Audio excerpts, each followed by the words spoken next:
శ్రీ వారాహిదేవి జ్యోతిషాలయం విద్య, ఉద్యోగం, వ్యాపారం, పెళ్లి, ఆరోగ్యం, నాగదోషం, సంతానం, రాజకీయం, వామాచార దోషం, భార్యాభర్తల మధ్య గొడవలు, అత్తాకోడళ్ల మధ్య గొడవలు, ప్రేమించి మోసపోవడం, స్త్రీ పురుషుల వశీకరణం, ధనం నిలకడ లేకపోవడం, మీ ఎటువంటి సమస్యలకైనా 24 గంటల్లో పరిష్కారం లభించబడును.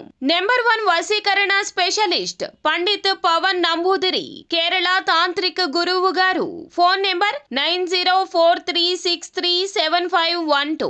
అందరికీ నమస్కారం అండి. ఛానల్లోకి తిరిగి స్వాగతం. కుంభరాశి జాతకులు, మే మాసంలో 19వ తేదీన ఒక అమ్మాయి ఎందుకే వస్తుంది? ఖచ్చితంగా వస్తుంది. ఏం జరగబోతుంది? ఆ అమ్మాయి ఎవరు? తదితర అన్ని వివరాలు కూడా వీడియోలో తెలుసుకుందాము. వీడియో ఎక్కడా స్కిప్ చేయొద్దు. దయచేసి పూర్తిగా చూడండి. అప్పుడే మేము ఏం చెప్పబోతున్నామో మీకు అర్థమవుతుంది. వీడియో నచ్చితే లైక్ చేయండి. మీ లైక్ మాకెంతో సపోర్ట్ అండ్ ఎంకరేజ్మెంట్గా ఉంటుంది. ఇక ఆలస్యం చేయకుండా వీడియోలోకి వచ్చేద్దాము. ఇక విషయంలోకి వస్తే గనక ఈ రోజున ఈ రాశి వారి యొక్క దిన ఫలాలు చూస్తే గనక ఒక అమ్మాయి అండి వెతుక్కుంటూ వస్తుంది. సహాయం నిమిత్తం గ్యారంటీగా వస్తుంది. ఒకప్పుడు మీతో సఖ్యతగా ఉండి కొన్ని పరిస్థితుల కారణంగా వారి మీద అపనమ్మకం కలిగి ఉండొచ్చు, లేదా వారంతటా వారే విడిపోయి ఉండొచ్చు. ఇరుగు పొరుగు కుటుంబ సభ్యురాలు కావచ్చు, చిన్ననాటి మిత్రురాలు కావచ్చు, పనిచేసే చోట ఉండొచ్చు, ఎక్కడైనా సరే ఉంటుందండి. సాయం అడుగుతుంది. చేయదగిన సాయం చేయండి. మిమ్మల్ని వెతుక్కుంటూ వచ్చింది కదా అని చులకన చెయ్యొద్దు. భవిష్యత్తులో వారితో కూడా మీకు అవసరం ఏర్పడవచ్చు. ఈ అంశంలో తగిన జాగ్రత్త అవసరము. చేయదగిన సాయం నిరభ్యంతరంగా చేయండి.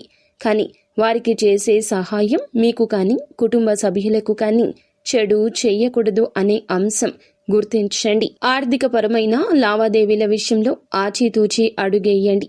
ఆలోచించకుండా తొందరపాటుతనంతో నిర్ణయం తీసుకుంటే మొదటికి మోసం వస్తుంది. అయితే ఈ రాశి జాతకులకు జాతకం ప్రకారం ఎవరైతే అనారోగ్య సమస్యలతో బాధపడుతున్నారో ఉపశమనం లభిస్తుంది. విముక్తి పొందుకుంటారు. ఏమైనా సమస్యలతో చాలా కాలంగా బాధపడుతుంటే భవిష్యత్తులో పరిష్కారం దొరకదు అనే నిశ్చయానికి వచ్చి ఉన్నట్లయితే అటువంటి సమస్యకు పరిష్కారం దొరుకుతుంది. ఇది మీకు కుటుంబ సభ్యులకు కూడా ఆనందాన్ని ఇచ్చే అంశంగా చెప్పుకోవచ్చు. నూతనంగా ఉద్యోగంలో జాయిన్ అయిన వ్యక్తులకు పని ఒత్తిడి కాస్త ఎక్కువ ఉంటుంది. నీరసం, తలనొప్పి ఇబ్బంది పెట్టొచ్చు. నిరాశ నిస్పృహలకు లోను కాకుండా పరిస్థితి అర్థం చేసుకోండి. తోటి ఉద్యోగస్తుల సహాయ సహకారాలు తీసుకోండి. కొంతమంది దీని కారణంగా ఈ విధంగా పని ఒత్తిడి ఎక్కువగా ఉండడం రీత్యా ఉద్యోగాన్ని వదిలిపెట్టాలి అనే నిర్ణయానికి కూడా వస్తూ ఉంటారు. ఇది తొందరపాటుతనం, పనికి రాదు. ఏ నిర్ణయం తీసుకోవాలనుకున్నా కుటుంబ సభ్యులతో శ్రేయోభిలాషులతో చర్చించి నిర్ణయం తీసుకోండి. శుభకర ఫలాలు దక్కుతాయి. చాలా రోజులుగా వ్యాపారాన్ని మొదలు పెట్టాలని డబ్బు సమకూరక బాధపడుతూ ఉంటే గనక ఈ రోజు ఆ అవకాశాలు కుటుంబ సభ్యుల నుంచి మీకు సపోర్ట్ అనేది లభిస్తుంది.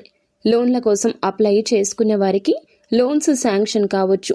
డబ్బులు ఇవ్వాల్సి ఉంటే ఎవరైనా డబ్బులు ఇస్తారు, లేదా మీరు ధనం అడగగానే అప్పు ఇస్తారు. పెట్టుబడికి తగిన డబ్బు అనేది అందుతుంది. దీని కారణంగా వ్యాపారాన్ని మొదలు పెట్టాలి అనే ఆలోచన చేసే అవకాశము లేకపోలేదు. ఉద్యోగస్తులకు పై అధికారుల మెప్పు, సపోర్ట్ ఖచ్చితంగా ఈ రోజు అందబోతుంది. చాలా కాలంగా విభేదాల రీత్యా దూరంగా ఉంటున్న కుటుంబ సభ్యులను కలుసుకునే అవకాశం కనిపిస్తోంది. మీ మధ్య విభేదాలు తొలగిపోయి పరిష్కారం కాబోతున్నాయి. బంధాలు నిలబెట్టుకునే ప్రయత్నం చేయండి. దూర ప్రయాణాలు చేసేవారు విలువైన వస్తువుల పట్ల జాగ్రత్త అవసరము.